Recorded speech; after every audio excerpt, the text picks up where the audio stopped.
The projector clicks on, his email fills the screen, and my name disappears from the future he promised. I'm Rachel Moore, 36, a corporate project coordinator from Austin, Texas. The wireless mic hums on the glass podium, a low electrical breath that makes the room hold still, and the hum is louder than any reaction because reactions would mean choice, and choice is the first thing to go when procedure takes over. When faces turn forward and shoulders square toward the screen as if alignment itself were a rule worth following. The conference room is bright enough to make everything visible: rows of chairs, a velvet rope barrier at the back, the soft glow of exit signs, but visibility doesn't equal access. And I feel that difference when a security lead shifts weight near the aisle, when the aisle narrows without moving, when the door at the side clicks once and does not open again. He stands with practiced ease, badge catching the light at his collar, and says a sentence about strategic alignment that sounds like weather, neutral and unavoidable, while the slide advances and the absence of my name does the work of an accusation without ever speaking it. The mic squeals briefly, feedback stinging the air, and the room flinches together before settling back into silence. A small lesson in control delivered in a single sound. I watch hands stop taking notes, then resume, a staggered rhythm that tells me the room understands something is wrong, but not whose job it is to say so. And that understanding becomes a constraint the moment it spreads. The glass podium reflects the slide, and in the reflection my outline looks intact, professional, still included, which is how this works.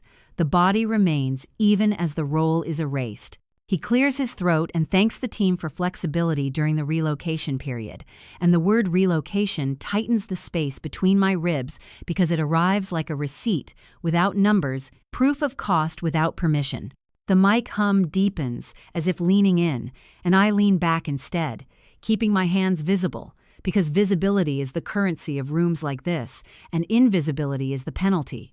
At 9:14 a.m., the clock on the wall ticks over with a clean click, a reminder that time keeps excellent records even when people pretend not to, and the click lands at the same moment a slide animates forward, finalizing the decision with a fade that looks gentle and is not. I feel the immediate consequence in the same breath. My access is gone. My future reduced to a negative space on a public screen, and the constraint arrives with it, a rule I didn't agree to, but am already expected to follow. He doesn't look at me, he looks at the room, which is worse, because rooms are how responsibility gets diluted, how harm becomes a shared object no one wants to pick up.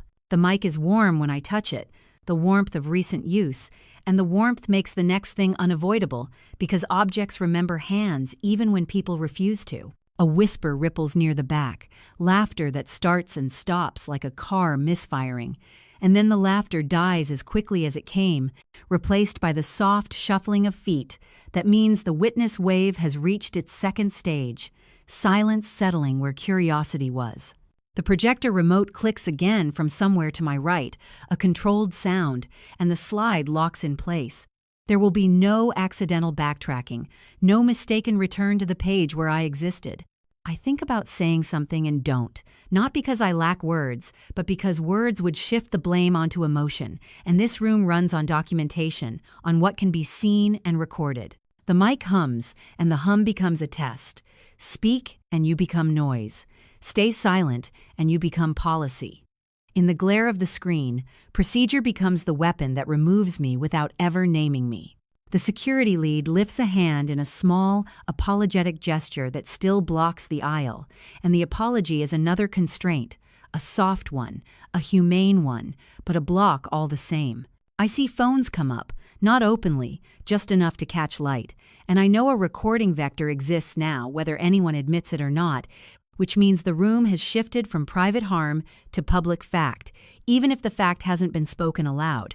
He thanks everyone again and cues the next agenda item, and the ease with which the meeting prepares to move on tells me this was not an accident but a rehearsal, completed at speed, a choreography that leaves me standing as the only unscheduled element. The mic hum fades as it's muted, a deliberate action that changes the air instantly. And the change is the second shock, quieter than the first but heavier because it tells me exactly who controls the sound and therefore the story.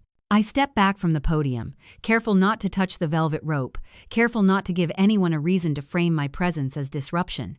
And the carefulness costs me something I can't yet count. The door at the side opens just enough to let a staffer pass through, then closes again with a soft latch that sounds final, and I understand in my body what the slide has already proven in public. The exit exists, but it is not for me. The meeting continues as if I were never scheduled to exist. The weeks after the move settled into a pattern that looked calm from the outside and felt carefully measured from within, the kind of calm that depends on everyone agreeing not to ask why certain doors stay closed. I learned the new city by repetition rather than curiosity, running the same routes in the morning, noting which intersections stayed quiet after 7 and which cafes filled with laptops and low voices by 8, because routines were easier than explanations, and routines made the absence of friends feel temporary instead of structural. The venue keycard rested in my palm on the first day I reported to the satellite office, its plastic surface smooth and unmarked, and the receptionist smiled as if access were a gift instead of a record, as if swiping in were the same as belonging. The building smelled like fresh paint and recycled air, a place designed to feel neutral, and neutrality did its job by making everything seem provisional, including me. I told myself the distance was temporary, that relocation always required a period of quiet adjustment, and that the quiet I felt was simply my own impatience echoing back at me. He talked about timelines at dinner, about how long it would take for things to stabilize, and the word stabilize sounded generous, until I noticed how often it replaced words like decide or choose. I listened and nodded, cataloging the language without yet admitting why it mattered, because admitting it would mean accepting that the move had already changed the balance between us. At work, I was introduced as support rather than lead, a phrasing that came with polite smiles and fewer questions, and I learned quickly that questions slowed rooms down in ways rooms disliked. The keycard opened the front door with a soft green blink, but hesitated at interior offices, a fraction of a second that felt like evaluation, and I waited through that pause every time, pretending not to notice how often access depended on someone else noticing me first. Meetings were scheduled without my calendar blocked, then explained away as informal, and the explanations were always reasonable enough to accept if acceptance were the goal. I kept notes anyway, not because I suspected wrongdoing, but because documentation had always been my way of staying oriented when contexts shifted, and this context shifted daily. When I asked about my role, I was told it would become clearer once I understood the culture, and culture became a stand-in for time, and time became a stand-in for patience, and patience became the expectation. At home, boxes remained half unpacked, the kitchen functional but not settled, and the unfinishedness matched the feeling I couldn't quite name. He came home late more often, not late enough to accuse, just late enough to normalize absence, and when I asked, he pointed to deadlines I couldn't see and calendars I wasn't on. The first time I felt the constraint, truly felt it, was small enough to ignore if I wanted to. I reached for the keycard to access a conference room I'd been told was available and watched the light blink red, then green on the second try, as if permission were being negotiated in the background. No one commented. I smiled and went in, telling myself systems lag sometimes and that lags were not messages. Still, I noticed how the room filled before I arrived and emptied quickly afterward, conversations closing like files as I approached, the politeness impeccable and the distance exact. I reminded myself that new cities took time and that my unease was a product of dislocation, not design. At night, he asked if I was settling in, and I said yes because yes required less explanation than almost, and almost kept things open. The city outside our window sounded different than the one we'd left. Fewer sirens, more wind, and the difference made sleep lighter, more alert, as if my body were waiting for cues my mind hadn't processed yet. The doorway stayed bright, but the latch never moved. The image came to me one afternoon as I stood in the lobby watching sunlight spill across polished floors, watching people pass through doors that opened easily for them, watching the security desk nod at faces it recognized. The brightness suggested welcome, and the latch suggested control, and the coexistence of both felt instructive without yet being accusatory. I didn't tell anyone about the image, not because it was secret, but because it didn't yet have language that would survive daylight. Instead, I began to pay attention to timing, to who arrived before whom and who left last, to the way conversations shifted when certain names were mentioned. I noticed how often his phone buzzed during dinner, and how rarely he checked it when I was watching, and how often he checked it when I wasn't. None of it rose to the level of proof, and proof was the standard I had been trained to respect, so I told myself to wait. At work, I asked for relocation paperwork to update my records and was told it had already been processed, the phrase delivered casually, as if completion were a kindness. When I asked where it was filed, the answer came with a location that wasn't mine, a shared drive I hadn't been granted access to yet, and the yet carried weight. I nodded and thanked them, feeling the shape of a boundary without touching it. The keycard warmed in my hand as I left the building, heat from use or from friction, I couldn't tell, and the warmth made me think of how objects held evidence long before people admitted to it. I went home and unpacked another box, aligning books on a shelf until the spines made a straight line, a habit that usually calmed me and didn't. He asked about my day, and I described it in neutral terms, offering details that were accurate and incomplete, and he listened with the same attentive distance he used in meetings. The distance felt professional, and professionalism had never been the language of our marriage before. That night, I lay awake counting the seconds between the hum of the HVAC cycling on and off, an internal metronome that made time feel segmented, measurable, and therefore manageable. I told myself that nothing had happened yet, that suspicion without incident was just anxiety in a new setting, and that anxiety deserved patience, not action. Still, I slipped the keycard into my wallet instead of leaving it by the door, an unconscious decision that surprised me when I noticed it later. A small act of keeping something close. The city outside stayed quiet, and the quiet pressed in, not heavy enough to alarm but persistent enough to teach me to listen differently. What looked like adjustment was already a narrowing I didn't yet have permission to name. The email reached me the way things that matter often do, in places designed to look orderly, folded once, handed over quietly, and treated like something that would become heavier if acknowledged too directly. We were standing near the copy room when Lena paused, glanced down the hall, and slid the internal email printout across the counter as if it were just another agenda draft, her voice low enough to blend with the machine's hum as she said she thought I should see it before it disappeared into the archive, where questions went to wait. The paper was warm from the printer, the ink still sharp, and the header carried a neutral subject line that promised alignment while delivering something else entirely, a set of acknowledgments that didn't match the story I'd been told about timing or necessity. I held it flat with both hands, reading once for content and again for detail, because detail was where systems confessed, and there it was, a confirmation logged at 9:02 a.m., paired with a short internal reference code, RM7Q, tidy enough to look accidental until you noticed how often tidy things weren't. The time of day stamp sat above a line, thanking the sender for flexibility during relocation planning, and the word planning landed differently now that it was anchored to a moment that predated conversations I remembered having later, conversations I had thought were the beginning rather than the end. I folded the paper along the crease Lena had already made, a physical gesture that felt like acceptance even as my mind recalibrated, and asked where it came from in a way that sounded casual because casual was safer than curious. She shrugged, a practiced motion, and said it had been CC'd wider than expected before someone realized and tightened the list, a tightening that explained why it hadn't reached me directly. The explanation made sense in the way explanations always did, when they were designed to stop movement rather than start it, and I thanked her because gratitude closed loops without creating new ones.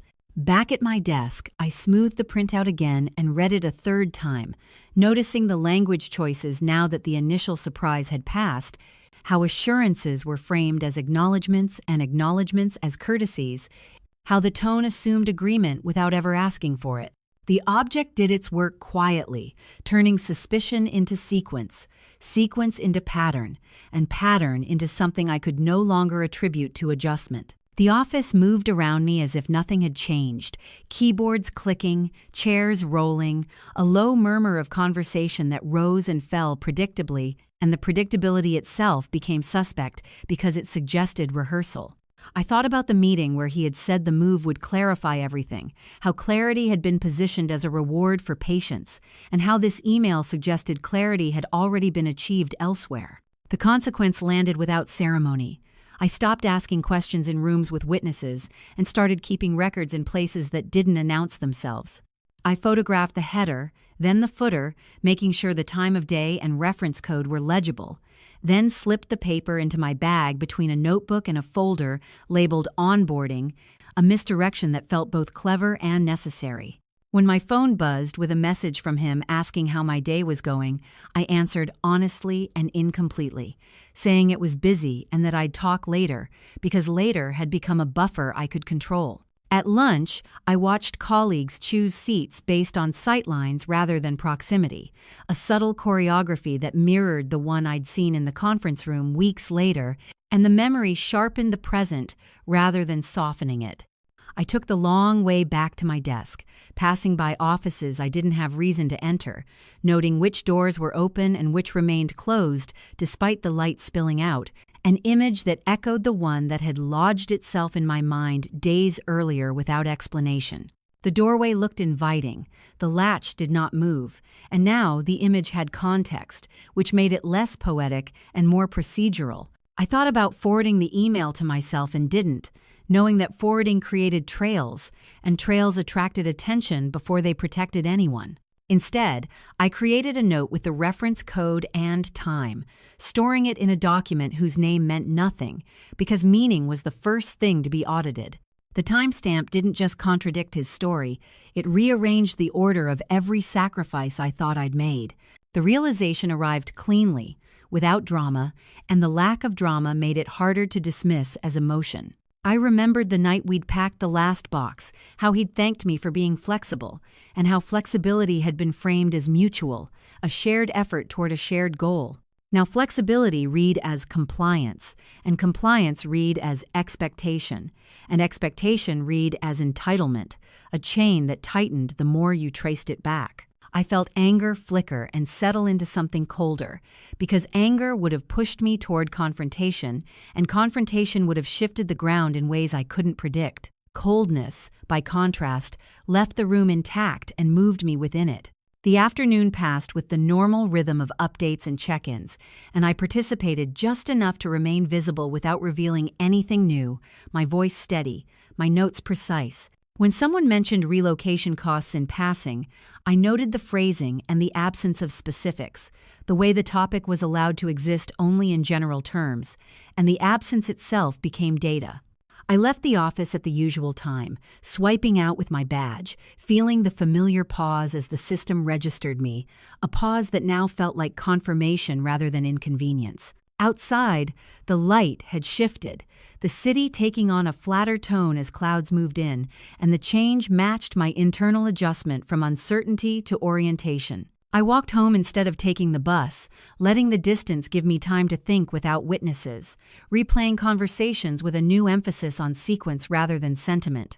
At home, I set my bag down carefully and went through the motions of the evening, cooking, cleaning, answering a call from my mother with practiced cheer, all the small performances that kept life running while something else recalculated underneath. When he came in, later than expected but within the margin that passed for normal, he kissed my cheek and asked about work, and I answered in the same neutral register he used, mirroring without revealing. The mirroring felt instructive, a rehearsal for future rooms where tone would matter more than truth until truth was ready.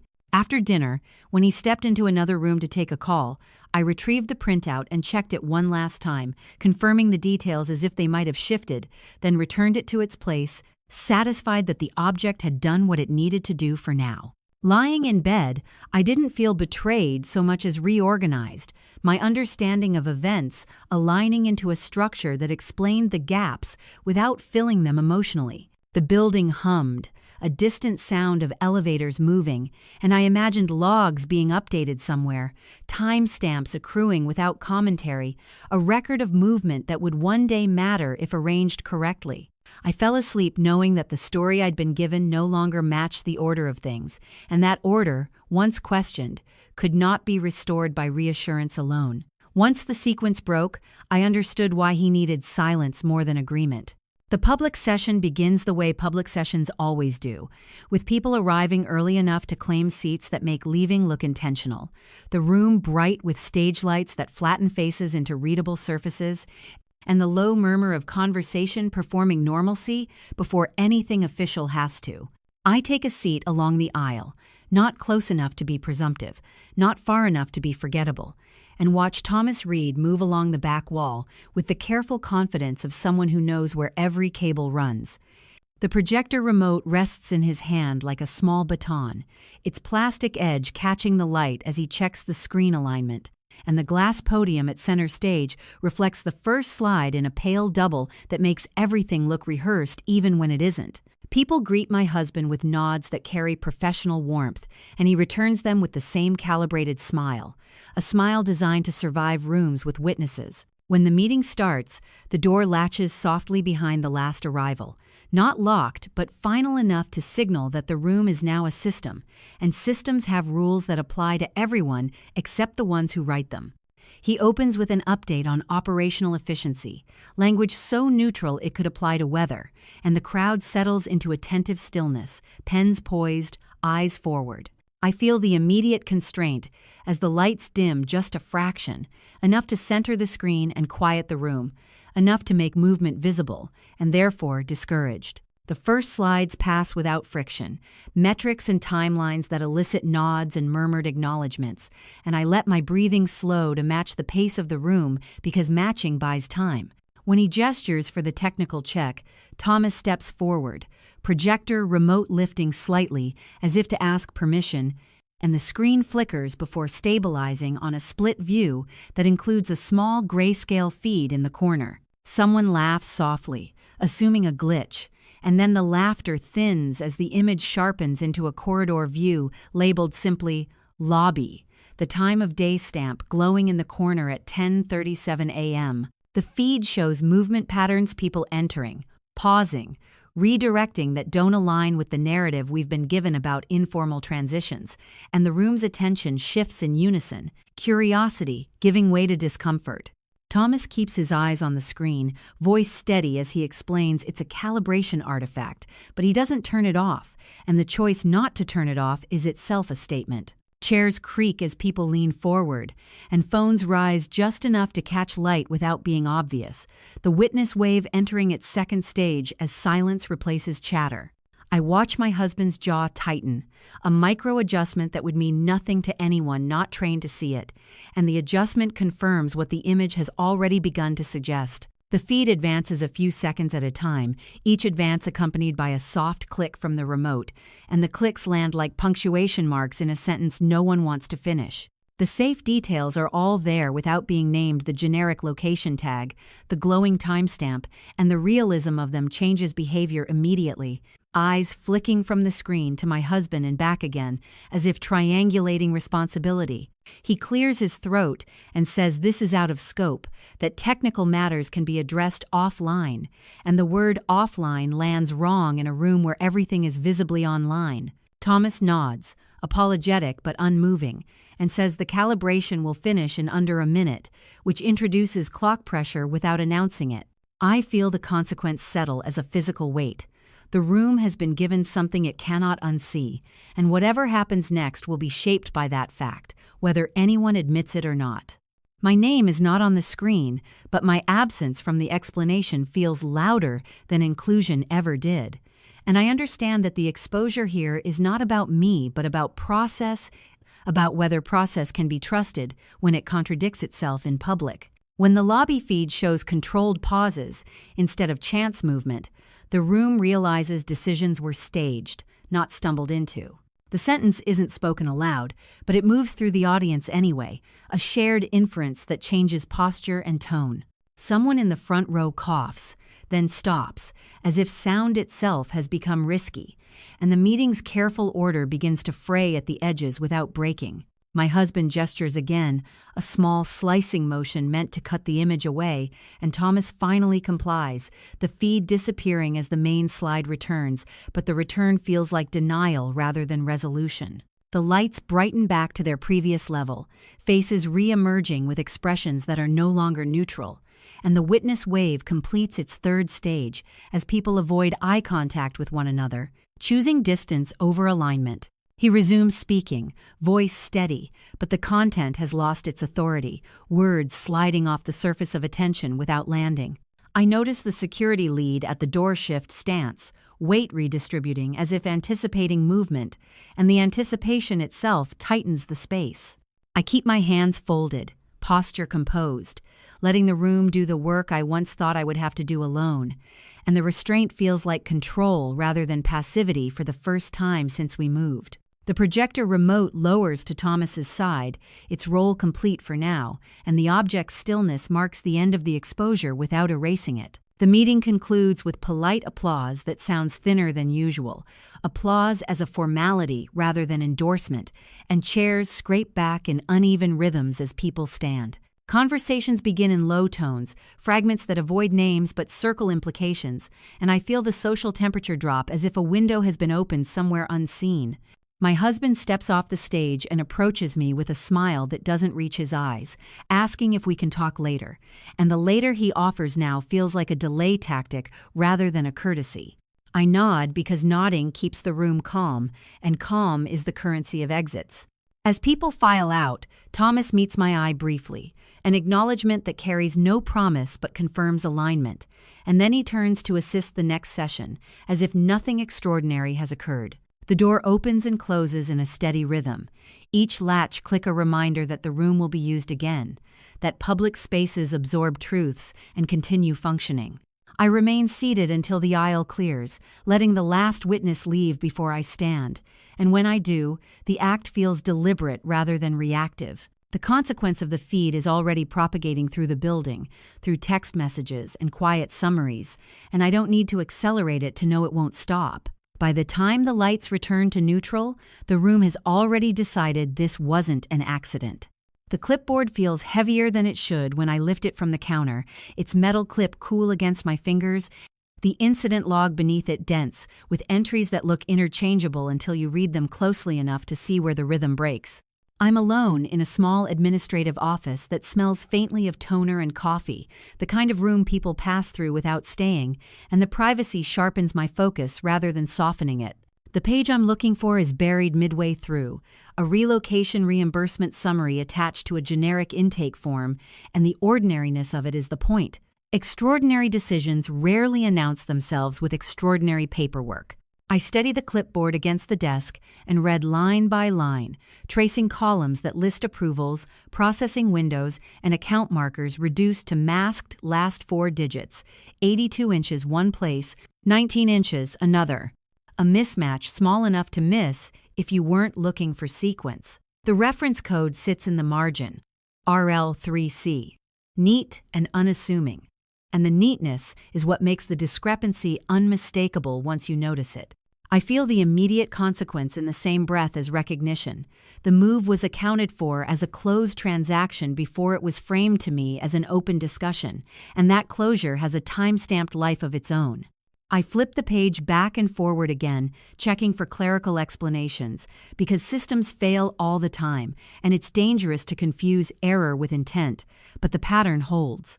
The approval window is logged at 8:41 a.m., earlier than the conversations I remember, earlier than the assurances delivered over dinner and text, earlier than the narrative of necessity I was asked to accept. The log includes a processing note that reads, "completed," not pending, and the word completed sits there with the confidence of a door already shut.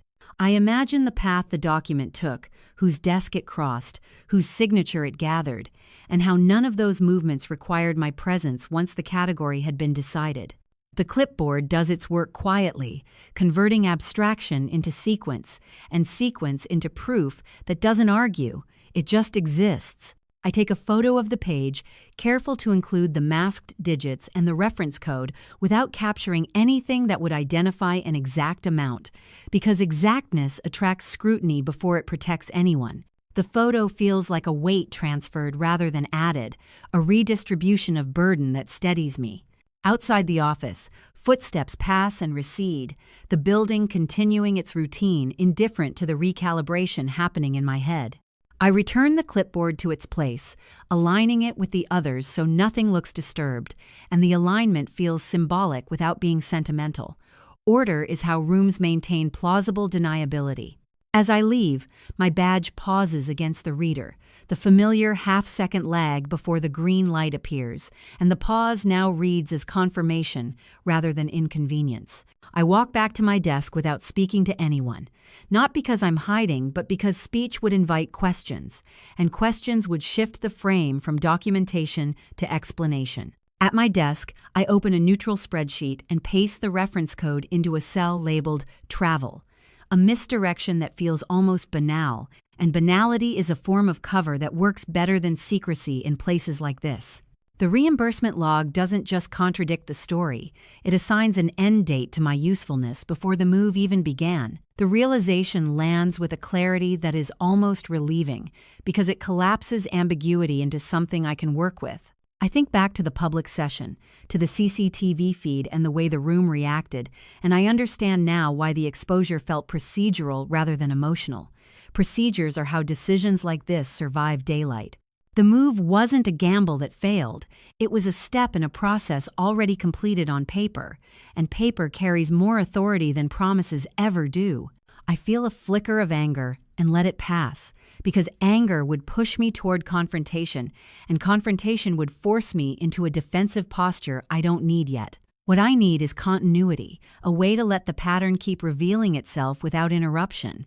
At lunch, I sit with colleagues who talk about timelines and deliverables, their language studded with deadlines that sound urgent and are not, and I listen for what's missing rather than what's said. When someone mentions relocation support in passing, the phrasing mirrors the log's tone, finished rather than ongoing, and the mirror confirms that the administrative story is consistent even when the personal one is not. I nod, contribute where expected, and keep my questions general, the kind that invite reassurance without requiring detail. The reassurance comes readily, a sign that no one expects resistance, and the ease of it tells me how thoroughly the outcome has been normalized. When my phone buzzes with a message from my husband asking if I want to grab dinner early, the timing feels deliberate, an attempt to reclaim narrative ground after the public session, and I reply that I'm staying late to wrap things up. A true statement that also buys me space. The afternoon stretches, and I use the time to cross-check what I can without triggering alerts, matching the reimbursement reference to other entries with similar codes, confirming that the pattern holds across multiple cases. The consistency is its own kind of evidence, not because it proves intent in isolation, but because it removes the possibility of anomaly. I print nothing, forward nothing, and keep my movements small, because small movements don't attract attention until it's too late to stop them. As the building empties, the sound changes, fewer voices, more HVAC, and the quiet makes the day feel longer than it is. I pack my bag deliberately, making sure the photo is backed up to a folder that syncs only when I tell it to, a technical choice that feels like a promise to myself rather than a tactic. Walking home, I replay the weeks since the move with the log's dates in mind, reordering memories according to a timeline that now makes sense, and the reordering changes their texture without changing their content. Conversations that once felt supportive now read as transitional. Gestures that once felt generous now read as administrative. And the shift is disorienting precisely because it's logical. At home, I cook dinner and set the table for two, the domestic routine intact. And when he arrives, later than he said but within the range that passes for acceptable, he talks about meetings and pressure and how things will settle soon. I listen without interrupting, noting how often settle appears, how rarely decide does, and how the difference mirrors the log's language. After dinner, he asks if everything's okay, and I answer yes, because yes is accurate in the narrow sense that nothing is broken, it has simply been finalized elsewhere. In bed, the ceiling fan hums softly, and the steady sound gives me something to anchor to as I think about next steps. The clipboard's image stays with me, the way the metal clip caught the light, the way the page beneath it refused to lie once I knew how to read it. I don't feel the need to act immediately. The process that excluded me relied on my patience, and patience can be repurposed. Sleep comes slower than usual, but when it comes, it's not restless.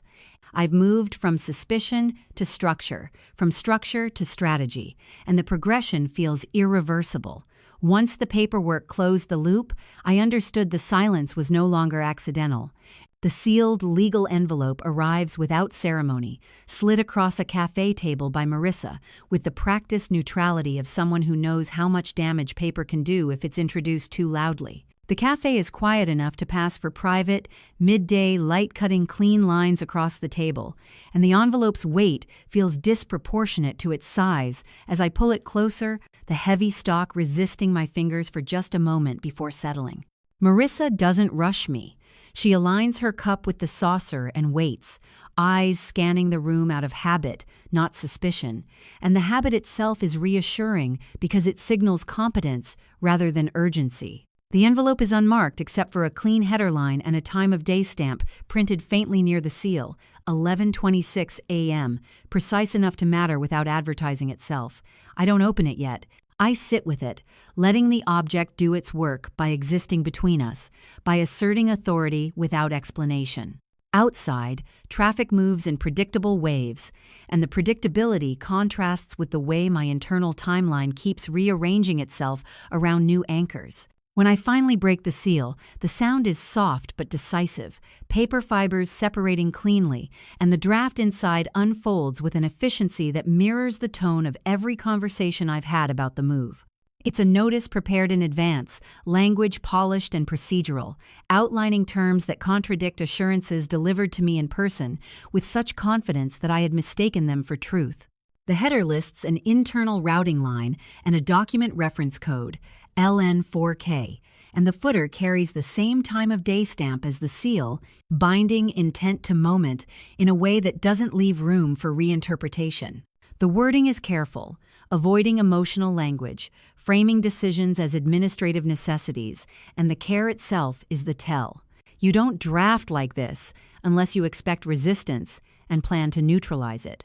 I read the key paragraph twice, then a third time slower, feeling the immediate consequence settle as a physical narrowing behind my eyes. The assurances were never meant to be binding, and the binding had already been prepared elsewhere. Marissa clears her throat quietly, not to prompt me but to signal she's present if I need to say something, and I appreciate the restraint. We go through the document line by line, not debating its fairness but mapping its contradictions, because mapping turns shock into structure. She points to a clause that references relocation as a completed support action, the phrasing matching the reimbursement log I'd seen days earlier, and the alignment confirms what had been forming at the edges of my understanding. This isn't a pivot, it's a continuation. The envelope becomes a hinge in my hands, connecting disparate pieces into a single mechanism, and the mechanism explains why silence has been so well maintained. I ask Marissa what happens if the notice is issued now, and she answers with specificity rather than reassurance, outlining steps, counters, and the importance of sequence.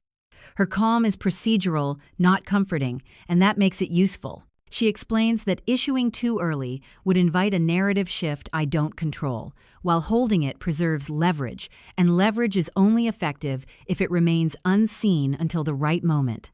Light spills through, yet the latch tightens with every signature.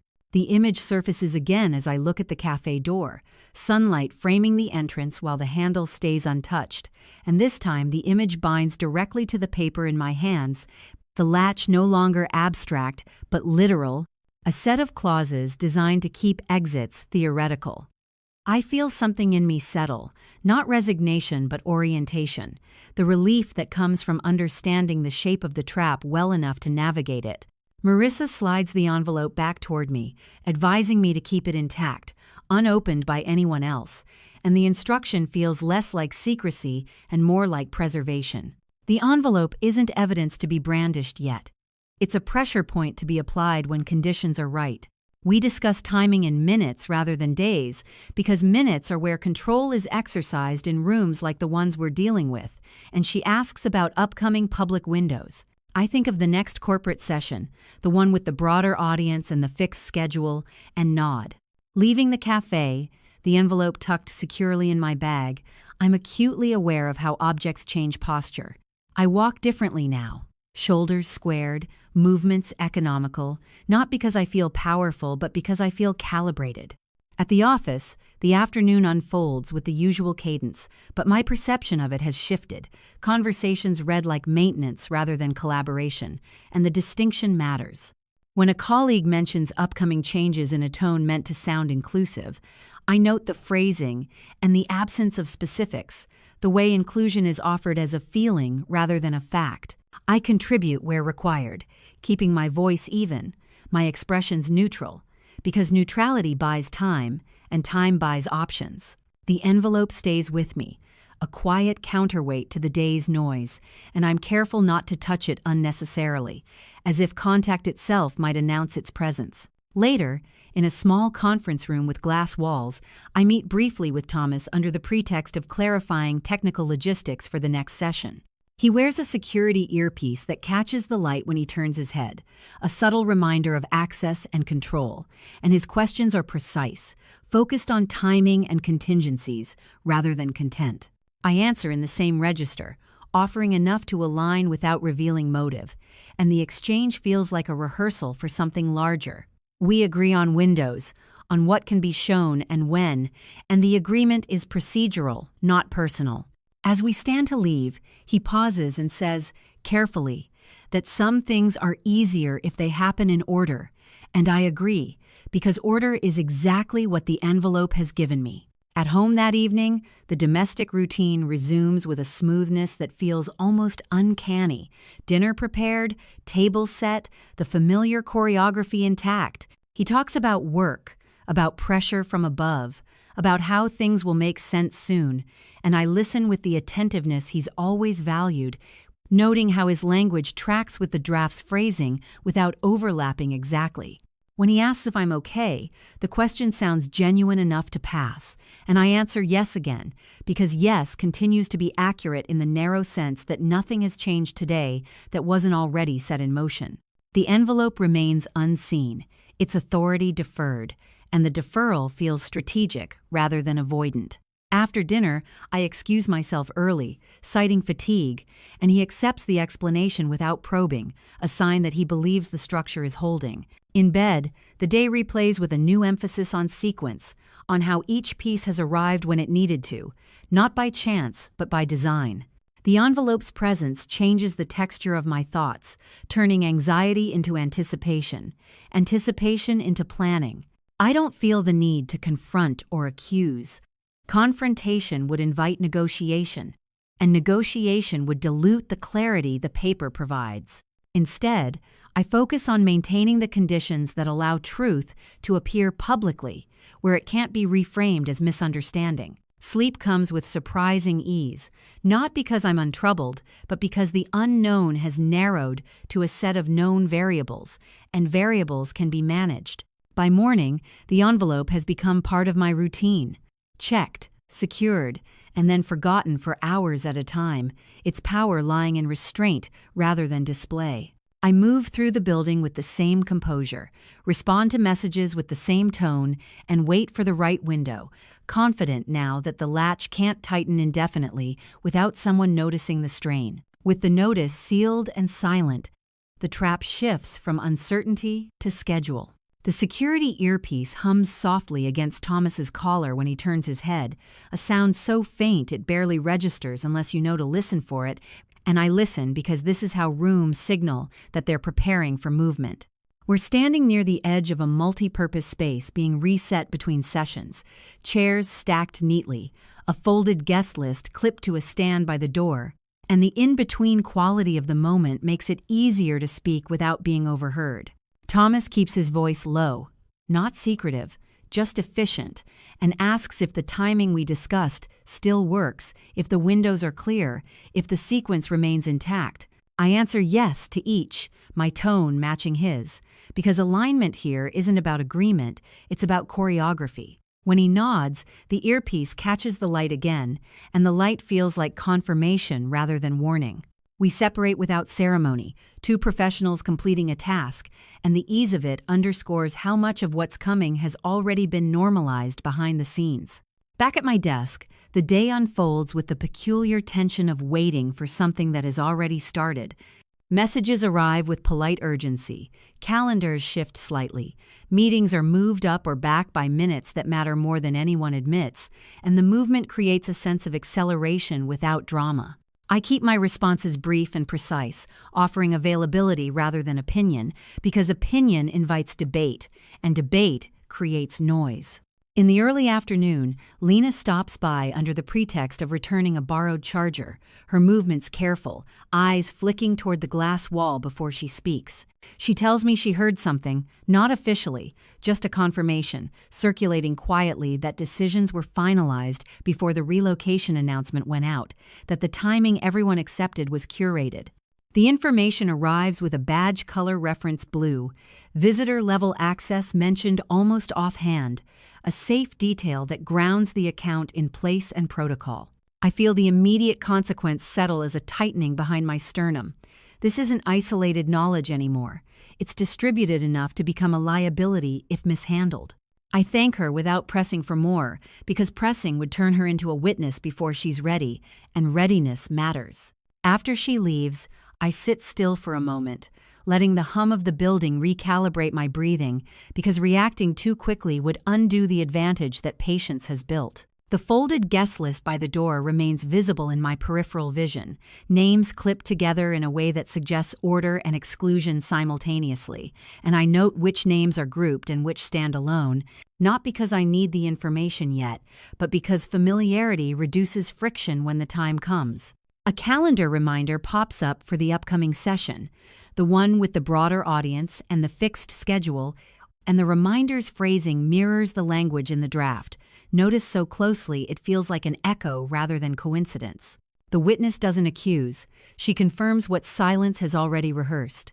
The realization lands without heat, and the lack of heat tells me I'm operating in the right register.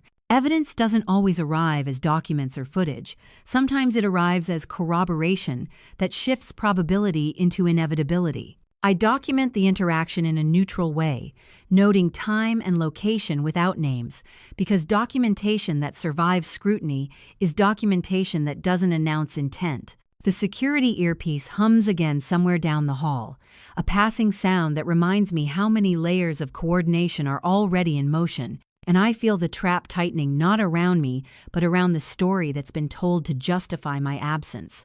The afternoon meeting with my husband is brief and oddly formal, scheduled under the guise of alignment, but conducted with the distance of colleagues rather than partners.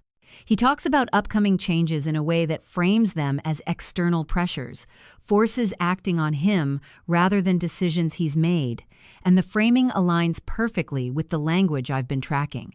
I listen and ask clarifying questions that sound supportive, because support encourages candor, and candor often contains its own contradictions. When he mentions how important it was that I relocated quickly, the emphasis on quickly feels rehearsed, as if speed itself were evidence of commitment, and I note it as another piece of language to be weighed later. The meeting ends with a promise to talk more after the next session, a later offered as reassurance, and I accept it because acceptance keeps the schedule intact. As the building empties toward evening, the energy shifts from collaborative to anticipatory. Fewer voices, more footsteps echoing in hallways designed to amplify presence. I pack my bag methodically, checking that the sealed legal envelope is secure without touching it unnecessarily, because restraint continues to be my strongest leverage. Outside, the sky is flat and pale, the kind of light that erases shadows and makes everything visible without adding depth, and the visibility feels appropriate. I walk home slower than usual, letting the distance absorb the day's confirmations, because absorbing prevents spilling, and spilling would complicate the plan. At home, the routine unfolds with its usual efficiency: dinner prepared, plate set, the quiet choreography of domestic life maintained without comment. He arrives later than planned, citing delays that sound plausible and are therefore difficult to challenge, and he carries the day with him in the form of tension he doesn't name. Over dinner, he asks how things are going, and I answer accurately and incompletely, saying they're moving, which is true in every sense that matters. He nods, relieved perhaps by the absence of conflict, and the relief tells me he believes the structure is still holding. After we eat, he steps away to take a call, voice low, posture angled toward privacy, and I use the time to clear the table, grounding myself in physical tasks that require attention without interpretation. Later, alone in the bedroom, I review the day not for surprises but for confirmation, and confirmation is everywhere once you know what to look for. The witness account, the timing shifts, the language alignment, all of it points toward a narrowing window that favors preparation over reaction. I don't feel fear so much as focus, the kind that comes from knowing where the leverage sits and how easily it could be squandered by impatience. The guest list, the earpiece, the sealed envelope. Each object occupies its place in a sequence that now feels inevitable rather than uncertain. Sleep comes unevenly, punctuated by brief moments of alertness, but even the alertness is controlled, more watchful than anxious. I think about the next session, about the order of events, about how public truth requires careful staging to prevent it from being dismissed as spectacle. By the time morning arrives, the strategy has settled into muscle memory, ready to be executed without flourish. With confirmation in hand and timing aligned, the reversal no longer feels theoretical. The folded guest list becomes impossible to ignore once I know how to read it, clipped neatly to the stand by the entrance, as if it were nothing more than a logistical courtesy, names arranged in columns that suggest order while quietly enforcing it. I arrive early to the venue under the pretext of checking seating flow, the kind of task that sounds helpful and rarely draws scrutiny, and Thomas nods me through with the ease of someone who understands why timing matters. The list is printed on thick paper, the edges clean, the fold precise, and when I lift it slightly, I feel the stiffness that comes from repeated handling, from decisions already made passing through too many hands. I don't unfold it yet. I don't need to. The object's work is already underway simply by existing where it does, by marking who belongs in the room and who doesn't before anyone speaks. Around us, staff adjust lights and test audio levels, the space filling with the controlled noise of preparation, and the noise masks the more important movements happening in data systems that never announce themselves. I step aside and check my phone, opening a system log screenshot Marissa helped me obtain earlier that morning, the one that aligns relocation approvals with termination filings not by content but by time. The numbers are abstract enough to look harmless until you notice the gap, a missing window where events are supposed to separate but instead collapse into each other. The relocation approval is logged at 8:17 a.m., clean and definitive, while the termination filing carries a timestamp of 8:19 a.m., the system label visible at the top, a 2-minute difference that shouldn't exist if the story I was told were true. The safe details are all there, without excess the time of day stamps, the internal log label, and the realism of them forces a recalibration that feels physical, a tightening at the base of my throat as the sequence locks into place. I scroll back and forth, confirming the alignment, then slip the phone away, letting the evidence sit where it belongs until the room is ready to receive it. The session begins with the familiar choreography of public gatherings, people filtering in, greeting one another with professional warmth, finding seats that make departure easy if necessary. My husband takes the stage with practiced confidence, and the confidence reads differently now that I know what sits beneath it, the way a well-lit surface reads differently once you've seen the wiring behind it. He talks about progress and adaptation, about how change requires flexibility, and the words echo the language I've been tracking for weeks, each phrase aligning with a line in a document or a note in a log. I watch the audience more than I watch him, noting who nods automatically and who holds still, the subtle cues that indicate how much the room is willing to accept without question. The guest list remains clipped by the door, its presence felt even by those who don't look at it, because exclusion is often sensed before it's confirmed.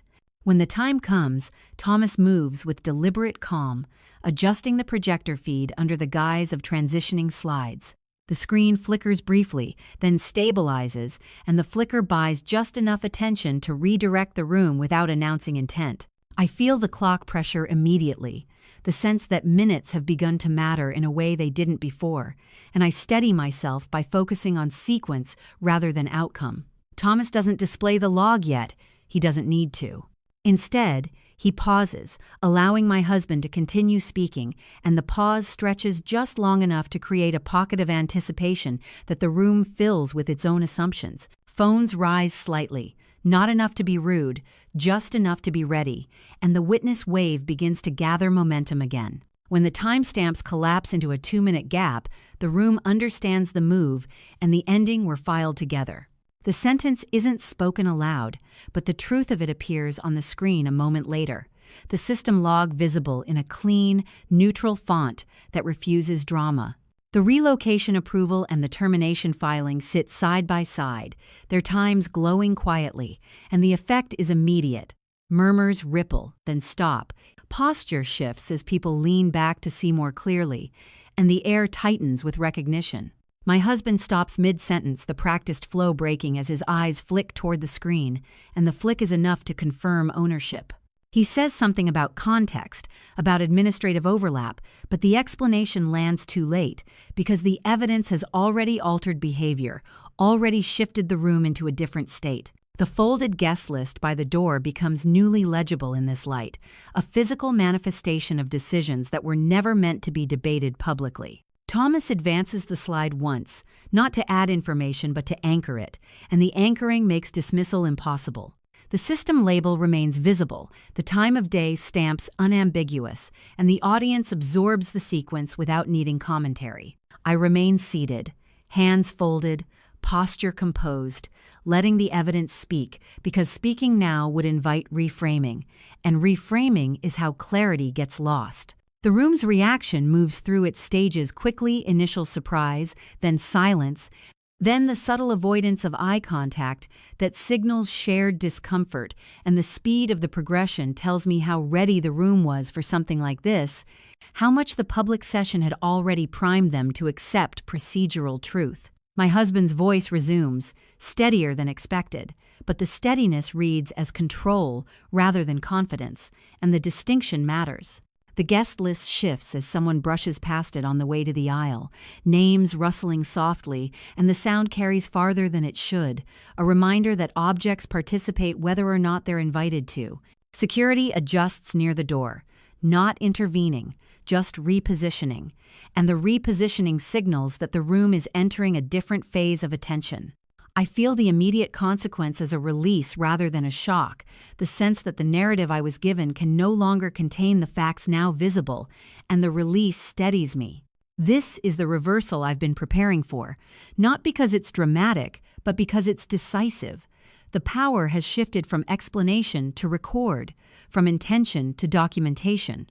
As the session moves toward its conclusion, questions are deferred rather than answered, a choice that preserves order at the cost of resolution, and the deferral works only because everyone understands resolution is coming elsewhere. My husband steps off the stage without meeting my eye, his posture controlled but tighter than before, and the tightness reads as calculation rather than remorse. Thomas meets my gaze briefly, a silent acknowledgement that the window is narrowing exactly as planned, then turns to manage the transition, his professionalism intact. People begin to leave in uneven clusters, conversations low and fragmented, and I hear the same phrases repeated: timing, overlap, process, language struggling to accommodate a sequence that no longer fits. I stand last, letting the room empty, and when I walk past the guest list, I pause just long enough to fold it again, the crease deepening, the names pressed closer together, a small, deliberate action that feels like reclaiming something that was used without consent. Outside, the light has shifted, afternoon leaning toward evening, and the shift mirrors the internal movement from preparation to execution. The time gap on the log remains vivid in my mind, not because of its brevity but because of its implication, the way 2 minutes can dismantle weeks of narrative. With the timeline exposed, the balance of control tips permanently away from his explanation. The time-stamped CCTV still waits on my screen like a held breath, frozen mid-motion, the grainy clarity of it forcing attention without asking permission. I'm alone in a small conference room with glass walls, the kind that promise transparency while amplifying isolation, and the still shows the venue corridor at 7:58 a.m., the label, Service Hall, stamped neatly in the corner, the time of day glowing just bright enough to matter. A figure stands near the stage entrance, head turned as if listening for instruction, and the posture is unmistakably preparatory, not incidental. I don't need motion to understand sequence. The still does its work by refusing to move, by anchoring the moment where preparation becomes intent.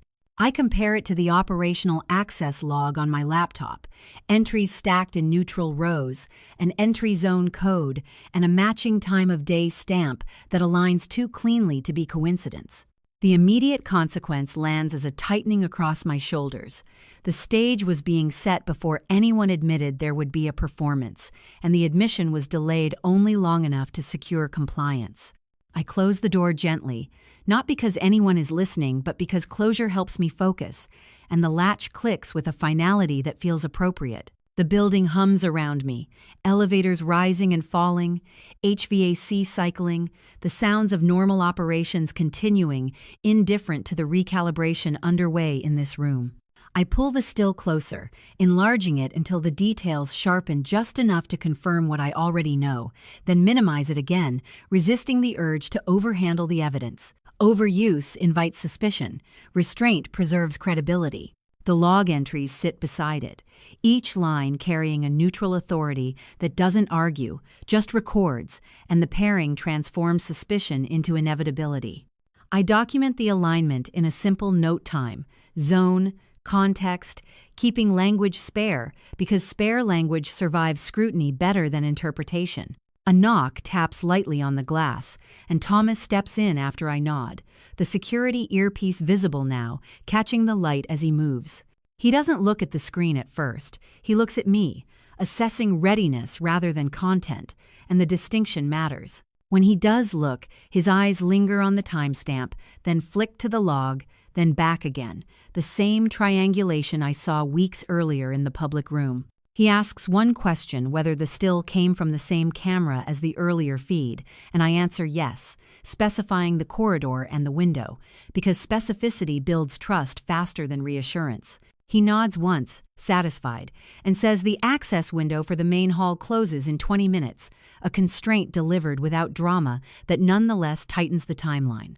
The clock pressure is explicit now, no longer implied, and I feel the story narrowing toward its only viable conclusion. When the still proves the stage was prepared before the story was told, denial becomes an operational failure. The sentence settles between us without being spoken, and the quiet acceptance of it tells me we're past persuasion and into execution. Thomas outlines the sequence calmly. Display the still only after the memo is projected, allow the room to absorb the sequence, then hold for authority entry. The order is precise, not punitive, designed to prevent reframing rather than to humiliate, and I appreciate the discipline of it.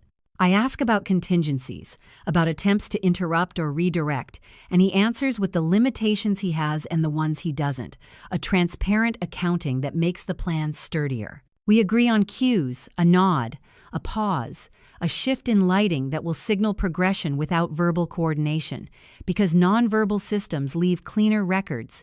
After he leaves, I sit with the still a moment longer, letting its flatness do the emotional work I no longer need to do myself. The image doesn't provoke anger, it provokes clarity, and clarity has been the most reliable ally throughout this process. I think about the earlier conversations, the assurances delivered with warmth, and how warmth now reads as insulation rather than care. The forced decision is here, not as a dramatic fork, but as a narrowing corridor. Proceed publicly with full sequence or allow the evidence to be diffused into explanation. Diffusion would protect him. Sequence protects truth. The choice feels less like courage than alignment with the only structure that remains intact. My phone buzzes with a message from him asking if we can talk before the next session, the timing too neat to be accidental, and I reply that I'm in meetings and will catch up after, a true statement that preserves the schedule. Preserving the schedule is the point now. Deviation would invite improvisation, and improvisation favors those who benefit from ambiguity. I pack my bag deliberately, checking that the sealed legal envelope is secure without bringing it out, because its role is not yet active. The CCTV still remains open on my laptop as I leave the room, minimized but present, a reminder that some images do their work best when they're waiting. In the hallway, people move with the low-key urgency of a building approaching a fixed event, voices subdued, footsteps purposeful. I catch fragments of conversation, timing, process, sequence, the same vocabulary circulating like a script everyone has learned independently. The repetition tells me the room is already primed to understand what it's about to see, that the public narrative has thinned enough to let documentation through. I pause by a window and watch clouds drift across the city, the light flattening again, erasing shadows, making surfaces honest whether they want to be or not. The honesty feels less like exposure and more like resolution. Back at my desk, I send one neutral message to Marissa, confirming the window, and receive a brief acknowledgement in return. No commentary, just readiness. The simplicity steadies me. I open the access log one more time, scrolling through entries until the relevant line sits centered, then close it, trusting that repetition would add nothing now. Trusting the preparation feels like a skill learned under pressure, rather than a leap of faith. When the calendar alert for the final session appears, it's tone neutral, its language procedural. I don't feel the spike of adrenaline I expected. Instead, there's a sense of inevitability that quiets everything else. As the minutes tick down, the building's energy compresses, and I move toward the hall with measured steps, neither rushing nor delaying, because timing is now a form of speech. I take a seat with clear sightlines to the stage and the screen, hands folded, posture composed, letting the stillness communicate intent more effectively than words could. The CCTV still is cued, the memo ready, the sequence locked, and the room is about to learn what order looks like when it can't be argued with. With the log aligned and the still frozen in proof, the final window closes behind him. The glass podium gleams under the stage lights, every edge sharp, every surface reflecting faces back at themselves, and the brightness leaves no place for ambiguity to hide. I take my seat with clear sightlines as the room fills, the energy tighter than it's been all day, conversations clipped, movements economical, everyone aware that something is about to resolve whether they're ready or not. Thomas stands off to the side near the control panel, posture relaxed but alert, and the projector hums softly as if clearing its throat. The door latches behind the last arrival with a sound that feels ceremonial rather than restrictive, and the clock on the wall ticks to 4:12 p.m., the minute precise enough to matter. My husband steps to the podium with practiced confidence, badge catching the light, and opens with remarks about transparency and alignment, words chosen for their safety rather than their truth. The audience settles, phones discreetly angled, the witness wave already forming before anything appears on the screen. The first slide is unremarkable, a summary meant to calm, and I feel the micro-shock as he speaks about shared decisions, the moral violation embedded in the phrasing. The immediate consequence, a tightening in the room as people register the mismatch between language and context. Thomas's hand moves and the projector advances, not abruptly but deliberately, and the screen fills with a document header rendered in a neutral font that refuses spectacle. The internal decision memo appears centered and legible, its reference code visible near the top, DM9F2, the time of day stamp stamped cleanly at 7:46 a.m., and the title unambiguous about its purpose. The room goes still in a way that's different from polite attention, stillness as recognition rather than courtesy, and the shift is immediate. The memo outlines the plan plainly, confirming that relocation was approved as a facilitative step preceding marital termination. The language administrative, the intent unmistakable. The audience doesn't need commentary. The document does the work itself, altering posture, silencing murmurs before they start, anchoring truth in a form that can't be reframed as misunderstanding. When the memo confirms the move was authorized to enable the ending, the room understands consent was never mutual. The sentence hangs unspoken, but its weight presses outward, and the witness wave completes its cycle: initial shock, then silence, then avoidance, as people glance at one another and look away, unwilling to be the first to speak into a truth that is already settled. My husband stops mid-phrase, the practiced cadence breaking, and the break is the loudest sound in the room. He attempts to contextualize, gestures toward process, but the memo's clarity renders explanation unnecessary and therefore ineffective. Thomas advances the slide one step, not to add content but to hold it, the glass podium reflecting the document back toward the audience, doubling its presence, making denial feel futile. The time of day stamp glows softly, a quiet insistence that sequence matters more than intention. Phones rise higher now, no longer discreet, the recording vector undeniable, and the room's attention sharpens rather than scatters. I remain seated, hands folded, letting restraint do its work, because intervention would invite argument and argument would dilute the proof. The immediate consequence is palpable.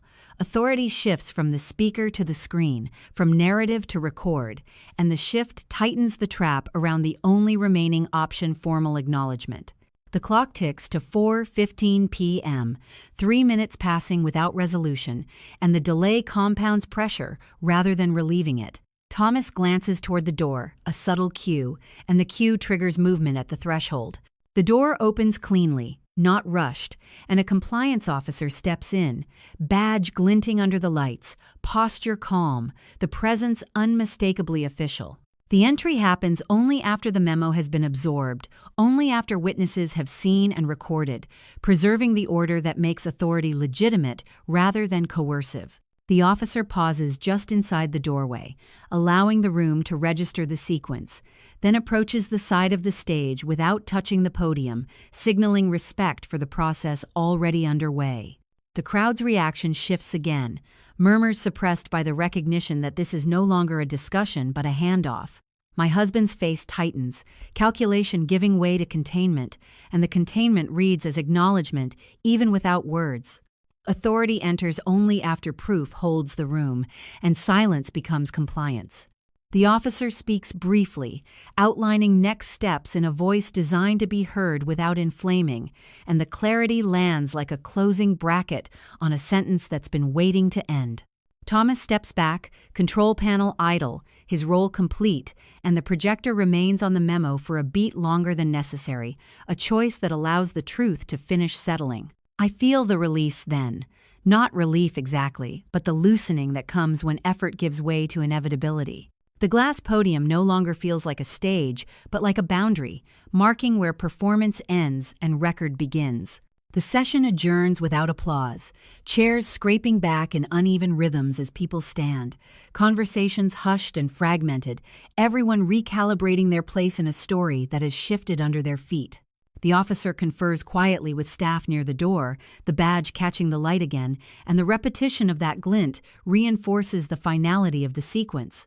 My husband steps away from the podium without looking at me, his path angled toward containment rather than confrontation, and the avoidance confirms what the memo has already proven.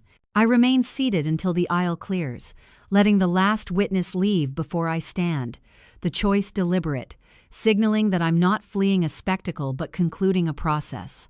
As I walk past the glass podium, the memo still reflected faintly on its surface.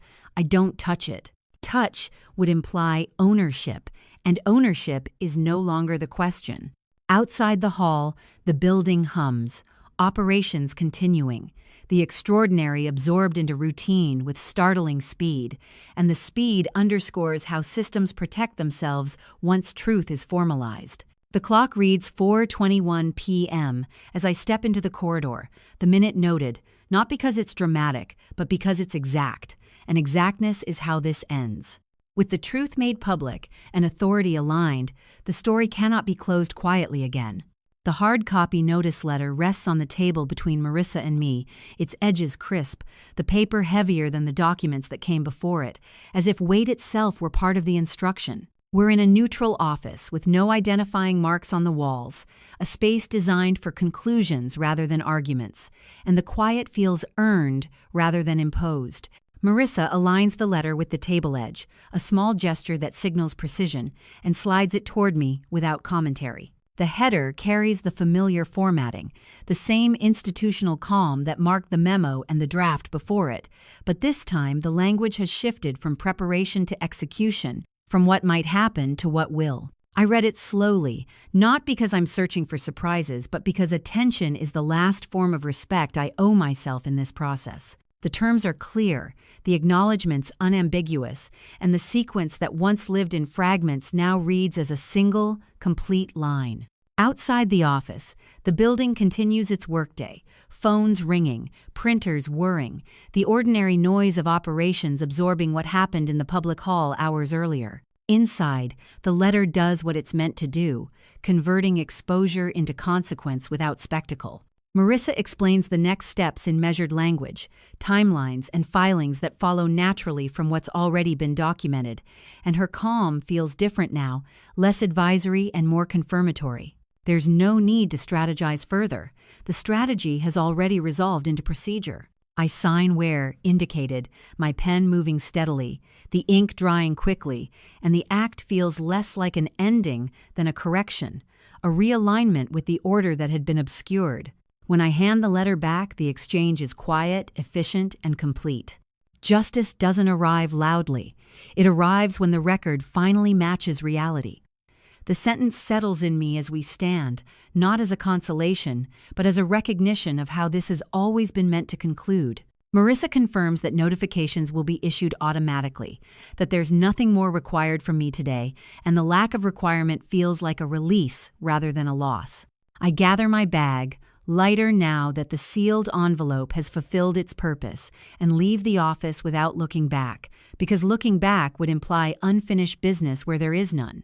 In the hallway, I pass people who glance at me with a mix of curiosity and caution, the residue of the public session still fresh, and I meet their eyes without flinching, not out of defiance, but because there's nothing left to conceal. Later, in a different building with a different kind of quiet, I sit across from him for the first and last time since the memo appeared on the screen. The room is small, neutral, and monitored, a space that discourages performance and rewards brevity. He speaks first, his voice controlled, outlining how things escalated, how intent was misunderstood, how pressure influenced timing, the familiar language resurfacing one final time. I listen without interrupting, not because I agree, but because interruption would grant his explanation more weight than it deserves. When he finishes, I respond with a single sentence, referencing the letter and the findings without emotion, and the simplicity of it ends the conversation more effectively than any argument could. He nods, the nod stiff, acknowledging not my words but the structure behind them, and that acknowledgement is enough. The payoff unfolds without drama in the days that follow. Notifications sent, accounts adjusted, roles clarified, the administrative machinery doing what it does best when fed clean input. Colleagues reach out with carefully worded messages of support, some sincere, some cautious, all acknowledging that the narrative has shifted. I respond selectively, thanking those whose kindness feels grounded and letting the rest pass without reply, because discernment is part of the settlement too. At work, my access changes, permissions updated to reflect reality rather than pretense, and the clarity is immediate. The pause at the badge reader disappears, the green light appearing without hesitation, a small but telling correction. The doorway that once looked bright but resisted movement now opens with ordinary ease, and the ordinariness is what makes it meaningful. I take a day off midweek, not to recover but to recalibrate, walking familiar routes in the city that once felt provisional and now feels simply present. The cafes I learned by repetition now hold memories that aren't weighted with uncertainty, and the streets feel less like corridors and more like options. I notice how my body moves differently. Shoulders looser, steps less measured, the vigilance that sustained me through preparation no longer required. At home, boxes remain unpacked, but the incompleteness feels elective rather than imposed, something I can address on my own timeline. The phone stays quiet, and when it does ring, the calls are logistical, not emotional, the residue of a process completing itself. When the outcome arrives through systems instead of speeches, the relief is clean and durable. The realization comes one evening as I file the last document, the folder labeled simply with my name, no qualifiers, no shared titles, just mine. I close the drawer and listen to the sound it makes, a soft, final click, and the sound feels proportional to what it signifies. This wasn't a victory won through confrontation. It was a correction enforced through clarity, and clarity has a way of sustaining itself once established.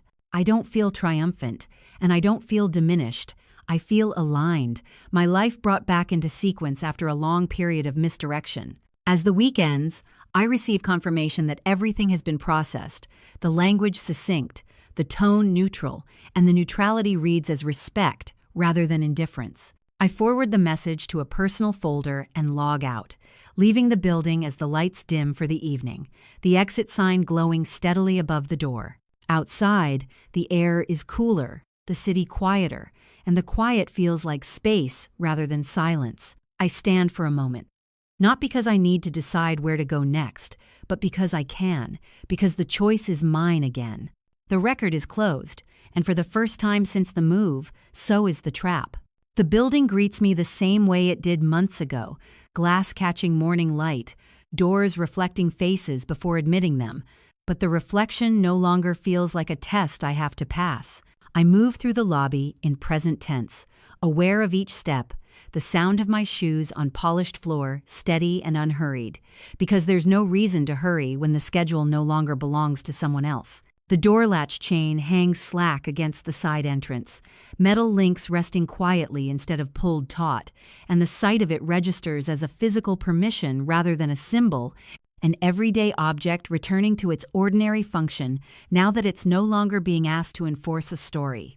The city outside hums at its usual volume, traffic moving in predictable patterns, people entering and exiting without ceremony, and the normalcy feels earned because it follows resolution rather than denial. I pause just inside the doorway, not blocking anyone, not waiting for clearance, simply standing long enough to notice how the space feels when access isn't conditional. At my desk, the surface is clear except for a notebook and a mug, the absence of folders deliberate, a signal to myself that this chapter doesn't require constant review to remain true.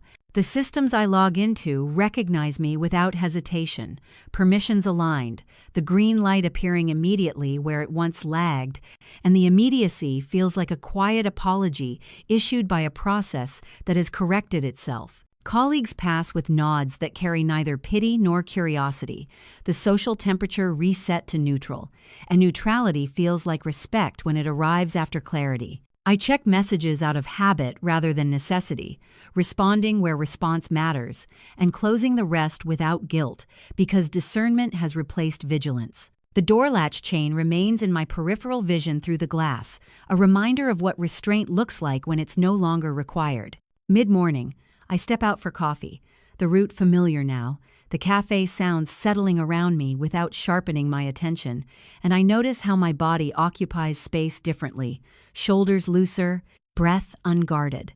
The barista asks if I want the usual, and the recognition lands gently, a sign that presence has replaced performance. I take my cup to a small table by the window and watch people pass, none of them looking like obstacles or witnesses, just people moving through their own sequences, and the observation feels grounding rather than alienating. The city hasn't changed, my position within it has. I think about the move, the boxes that remain half unpacked at home, and realize that unfinishedness no longer reads as loss, but as option, something I can address without pressure. The day unfolds with a steadiness that would have felt suspicious once, and now feels simply accurate. The door opens only after the lock is named aloud. The line settles without echo, completing the image that has threaded through my weeks, and the completion feels less like closure than alignment, the kind that doesn't demand celebration to be real. I return to the office and finish the tasks I set aside earlier, the work straightforward, my focus unbroken, and the ease with which I complete it confirms that effort was never the problem, misdirection was.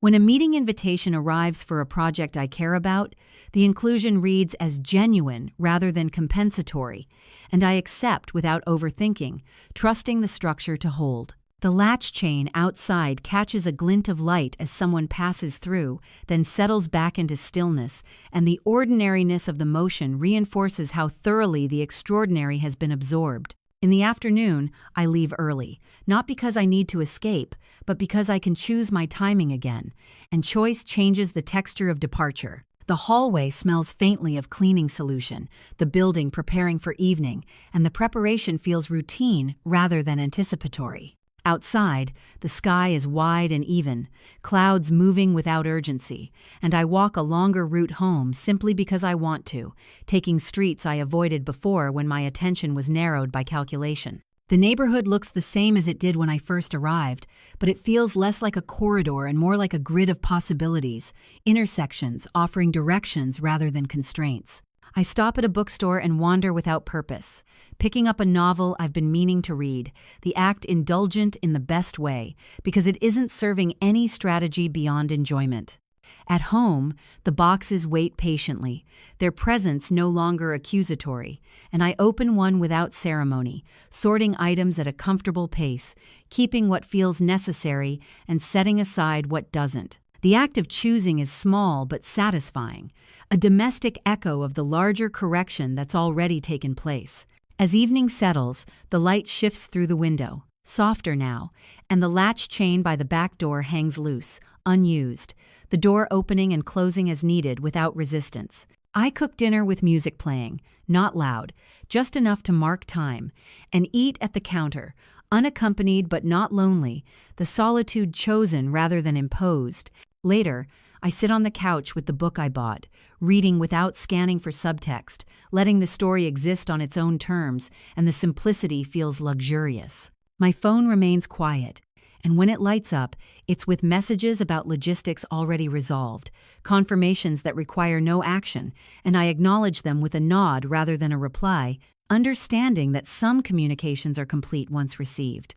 The city outside dims gradually, streetlights flickering on, and the rhythm feels predictable in a way that invites rest rather than vigilance. I think briefly of the past months, not to revisit them but to note their distance, the way time stretches after resolution, making space where tension once lived.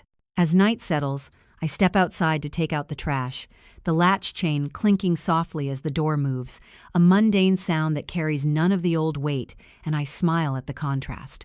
The stars aren't visible through the city's glow, but the glow itself feels gentle, not interrogative, and I linger a moment before going back inside, breathing in the cool air. The move that once felt like displacement now feels like a relocation I can define on my own terms, and the definition is still forming.